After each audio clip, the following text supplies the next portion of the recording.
इंधनाची जी दरवाढ झाली आहे त्या संदर्भातल्या टॉप 9 अपडेट्स।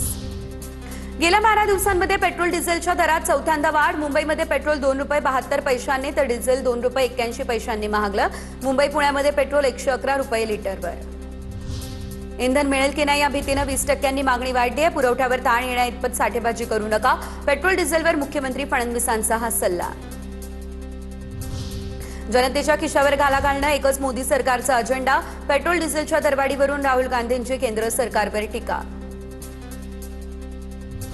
काँग्रेसकडून तिसऱ्यांदा पंतप्रधान मोदींचा महंगाई मॅनचा उल्लेख। 11 दिवसांमध्ये पेट्रोल डिझेलच्या दरात ₹8 वाढ झाल्याचं ट्विट। काँग्रेसची मोदी सरकारवर पुन्हा एकदा टीका। पेट्रोल डिझेलच्या दरवाढीबाबत आश्चर्य वाटत नाही, ही फक्त सुरुवात, पिक्चर अभी बाकी आहे। देशभरातील इंधन दरवाढीवरून सुप्रिया सुळेंची सरकारवर टीका। पेट्रोलसाठी रांगेत उभे राहणारे गोरगरीब शेतकरी आहेत, काळा बाजार करायला ते काही मंत्री नाही। रोहित पवार यांचं गिरीश महाजन यांना उत्तर, तर कुंभमेळ्याच्या कामांमधला काळा बाजार या संदर्भात लवकरच बोलू असाही दिला इशारा। देशावरती स्वातंत्र्यानंतर सर्वात मोठं संकट येणार, पेट्रोल आणि डिझेलच्या दरवाढीवरून जितेंद्र आव्हाडांचा हा दावा। 4 दिवसांनी मुंबईमधील पेट्रोल पंपांवरही दंगे होतील अशी प्रतिक्रिया। सरकारच्या चुकीच्या धोरणामुळे पेट्रोल आणि डिझेल मिळत नाहीये। पेट्रोल भविष्यात ₹140 लिटरवर जाणार, विजय वडेट्टीवारांचा दावा। भविष्यात कोरोनापेक्षा वाईट परिस्थिती निर्माण होईल अशीही भीती व्यक्त केली। शेतकऱ्यांच्या डोळ्यामध्ये धुळफेक बंद करा, इंधन टंचाई नसल्याचा दावा खोटा। माजी राज्यमंत्री सुबोध सावजींचं मुख्यमंत्री फडणवीसांना पत्र। 2 दिवसांमध्ये इंधन पुरवठा सुरळीत करण्याची केली मागणी। संपूर्ण राज्यभरात इंधनाचा जो तुटवडा निर्माण झालेला आहे या संदर्भातल्या टॉप 9 बातम्या।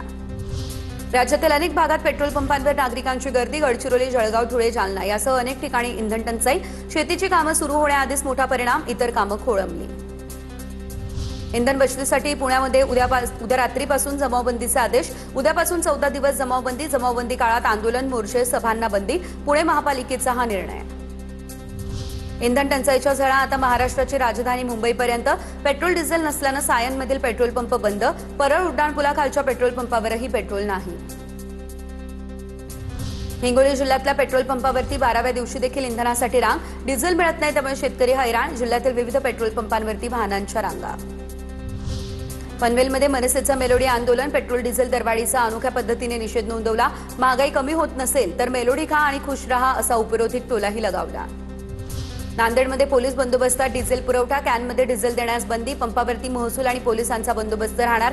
समाज माध्यमांवर इंधन टंचाईच्या अफवा पसरल्या, गुन्हे दाखल होणार। पिंपरी चिंचवडमध्ये पेट्रोल दरवाढीचा परिणाम। पेट्रोल पंपावर वाहन चालकांची तुरळक गर्दी। दरवाढीच्या विरोधात वाहन चालक संतापले। छत्रपती संभाजीनगरच्या क्रांती चौकातील पेट्रोल पंपावर पुन्हा नो स्टॉकचा बोर्ड। 10 दिवसांमध्ये चौथ्यांदा पेट्रोल डिझेलचे दर वाढले, त्यामुळे ग्राहक देखील नाराज। जालन्याच्या जाफराबादेत डिझेलचा तुटवडा। डिझेल घेण्यासाठी पेट्रोल पंपावर वाहन चालकांसह शेतकऱ्यांचीही गर्दी। रांगेत थांबलेल्या 200 वाहन चालक आणि शेतकऱ्यांनी पंपावरच जेवण केलं। पुढे विधान परिषद निवडणुकीसंदर्भातल्या टॉप 9 अपडेट्स। विधान परिषद निवडणुकीसाठी महायुतीचा फॉर्म्युला ठरला। भाजप 12, शिवसेना 4, राष्ट्रवादीला 1 जागा। आज किंवा उद्या मुख्यमंत्री आणि दोन्ही उपमुख्यमंत्र्यांमध्ये बैठकीची शक्यता अशी सूत्रांची माहिती। विधान परिषदेसंदर्भात आता चर्चा सुरू आहे, अंतिम निर्णय नाही। लवकरच एकत्र बसून मार्ग काढू, मुख्यमंत्री फडणवीसांची प्रतिक्रिया।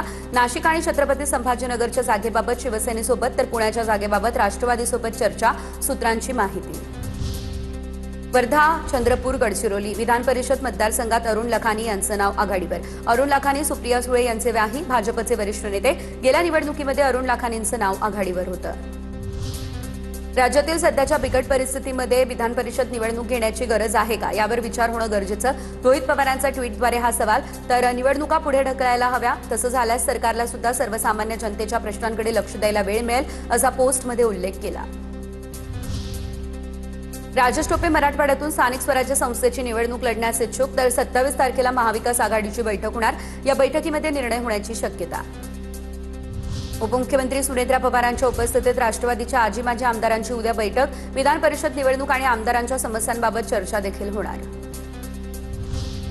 भाजपचेही 100हून अधिक नगरसेवक काँग्रेसच्या संपर्कात। ही निवडणूक 100 कोटींची 5-5 लाख रुपये देऊन नगरसेवक फोडण्याचा प्रयत्न, विजय वडेट्टीवार यांचा हा आरोप।